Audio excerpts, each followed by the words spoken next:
Assalamualaikum, teman-teman. Kali ini kita akan bahas sebuah hadits yang sering jadi pertanyaan, bolehkah laki-laki dan wanita mandi atau berwudu pakai air sisa satu sama lain? Ada sebuah riwayat dari sahabat Nabi yang mengatakan, Rasulullah melarang perempuan mandi dari sisa air laki-laki, atau laki-laki dari sisa air perempuan. Tapi hendaknya keduanya mengambil air bersama-sama. Hadits ini diriwayatkan oleh Abu Dawud dan Nasai, tapi ternyata para ulama berbeda pendapat tentang kekuatannya. Ada yang bilang hadits ini sahih, seperti Imam Tirmidzi dan Ibnu Majah.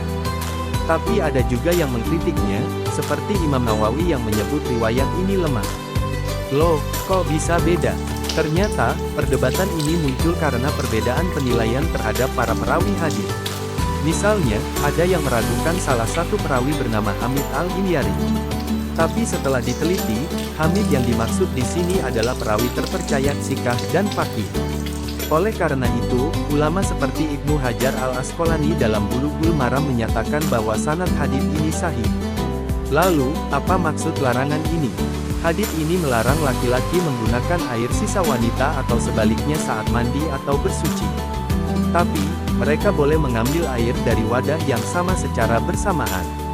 Contohnya, jika ada ember air, keduanya boleh menciduk air dari ember itu tanpa harus saling menggunakan sisa air yang sudah dipakai. Tapi, ada catatan penting. Larangan ini tidak berlaku untuk suami istri atau orang yang masih mahram. Karena dalam riwayat lain di Sahih Bukhari, disebutkan bahwa di zaman Nabi, para sahabat laki-laki dan wanita biasa berwudu dari wadah yang sama. Artinya, jika mereka adalah mahram atau suami istri, tidak masalah berbagi air sisa. Jadi, kesimpulannya, 1. Jika laki-laki dan wanita bukan mahram, dilarang pakai air sisa bersuci satu sama lain. 2. Jika mereka mahram atau suami istri, boleh berbagi air dari wadah yang sama. Mengapa ada larangan ini? Ini bagian dari menjaga adab dan kesucian dalam Islam. Tujuannya untuk mencegah ikhtilat campur baur, yang tidak perlu antara laki-laki dan wanita yang bukan mahram.